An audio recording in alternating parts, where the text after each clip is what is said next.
एक और मैंने बुक में आपकी ही पढ़ा था शायद से कि ना ज़्यादा ऑप्शंस भी आजकल तो कैसे ना ऑप्शंस ही ऑप्शंस है लोगों के पास, और ये ऑप्शंस कंफ्यूजन क्रिएट कर रहा है, तो उससे कंफ्यूजन खत्म करने के लिए क्या कर सकते हैं? आपने बहुत अच्छा बताया कि this is a generation of opportunities, but opportunity can lead to confusion. तो जैसे कि मुझे याद है कि हम जब कॉलेज में थे तो we could only choose between arts, science and commerce. आजकल तो इतने ऑप्शन है, बट हर बच्चा कंफ्यूज है, पेरेंट्स भी कंफ्यूज है, टीचर्स भी कंफ्यूज है, कौन सा कोर्स करना, सब इंडिया छोड़ के बाहर चले जाते हैं। So it is actually sad problem कि अपॉर्चुनिटी में आपको क्लैरिटी नहीं मिलती। इसका रीजन ये होता है कि बेसिकली जैसे कि जिसको भूख लगी होती है वो कुछ भी खा लेते हैं, लेकिन जिसके आगे बफे डिनर होता है 200 आइटम्स, तो पेट में तो जगह कम है ना, राइट, तो कितना आप खाओगे, राइट। तो मैं आपको एक सजेशन देता हूँ कि अगर आपको लाइफ में बहुत सारे अपॉर्चुनिटी तो नैरो डाउन द अपॉर्चुनिटी। तो कैसे मैं आपको बताता हूँ, इट्स कॉल्ड लीडरशिप का एक क्वालिटी है that is narrowing down your choices.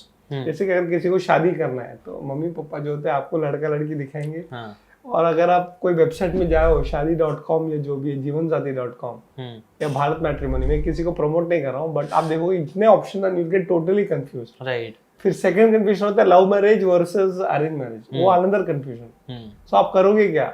तो सबसे पहले शांत बैठो, अपने आप से पूछो कि शादी करनी है क्या। If you are not ready I would suggest don't get married, क्योंकि अब 2 जन की जिंदगी बर्बाद करोगे, शायद 3-4 लोगों की जिंदगी। राइट, हो सकता। तो मैं बोलता हूँ पहली बात you have to have clarity, जैसे कि अगर अपॉर्चुनिटी है तो आपको अपॉर्चुनिटी में क्या चाहिए।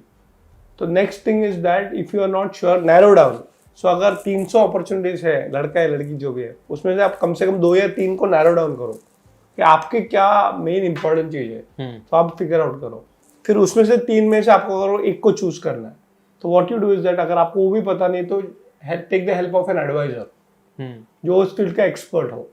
तो जैसे फिर से एग्जांपल देता हूँ कि अगर आपको आपके 12th स्टैंडर्ड के बाद कोई कोर्स करना है, ग्रेजुएशन करना है, तो आजकल इतने सारे अपॉर्चुनिटीज है, तो समझो 150 डिफरेंट कोर्सेज है, तो व्हाट विल यू डू। तो पहले अपने आपको पूछो कि आपको जिंदगी में क्या करना है, तो समझो कि आपको म्यूजिशियन बनना है, so that is narrow down. तो हम hundreds of courses you will come down to music course, उसमें भी आपको शायद 10 अपॉर्चुनिटीज मिलेंगे अलग अलग।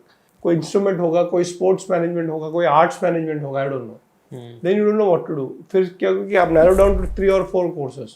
Then you ask a musician कि ये कोर्स करने से कुछ फायदा है क्या, या फिल्म मेकिंग है तो इससे फायदा होगा क्या।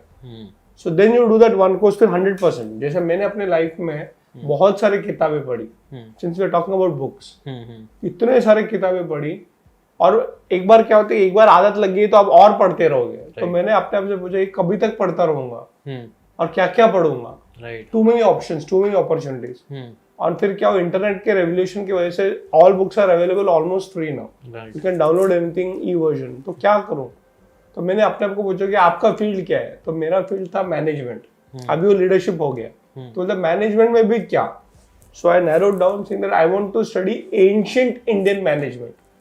ये सब आपको अंदर से रिफ्लेक्शन करोगे, you will get to know. तो एंशिएंट इंडियन मैनेजमेंट मतलब क्या, तो उसमें मैंने देखा रामायण है, महाभारत है, चाणक्य है, बहुत कुछ है। तो मैंने बोला नहीं, लेट्स नैरो डाउन टू 1। फिर मैंने किसी को पूछा कि चाणक्य का मैनेजमेंट इज इट रेलेवेंट, तो मेरे टीचर ने बताया रेलेवेंट आपको बनाना है। राइट। तो मैंने ठीक है, तो मैंने पूरा पढ़ा, और आप देखोगे एक सब्जेक्ट में से अभी सो मेनी डिफरेंट थिंग्स, 21 किताबें लिखी है जैसे आपको बताया। राइट। सो मेरा ये कि अगर आपको चॉइसेस बहुत है, so don't think it's a problem, it's an advantage. But if you don't get clarity, it becomes a disadvantage. तो मेरा सजेशन है कि narrow it down from thousands of them to maybe 2 or 3. And then if you don't know what to do, ask an expert. और फिर एक बार choose किया, commit to it. जैसे शादी कर लिया तो फिर लाइफ लॉन्ग, ना हस्बैंड सही होता है ना वाइफ सही होता है, ओनली रिलेशनशिप सही होता है। Right. So that's why when I chose Chanakya, आज 22 साल हो गए मैंने एक ही फील्ड को पकड़ा है और डेप्थ में जा रहा हूँ। So choosing is not easy, but there is a process. And once you choose it, don't leave it. Commitment forever. This is the method for success. Right. और अभी कॉर्पोरेट से आने के 10 साल भी हो गया था, जैसा मुझे मालूम पड़ा। अगर आपको ये बातें काम की लगी होगी तो do check out the full podcast यार, जाके देखो, डिटेल में चीज़ों को समझो, तब ज़्यादा अच्छे से समझ में आएगा, ज़्यादा अच्छे से आप अपनी ज़िंदगी में चीज़ें अप्लाई कर पाओगे। Thanks so much and subscribe this channel.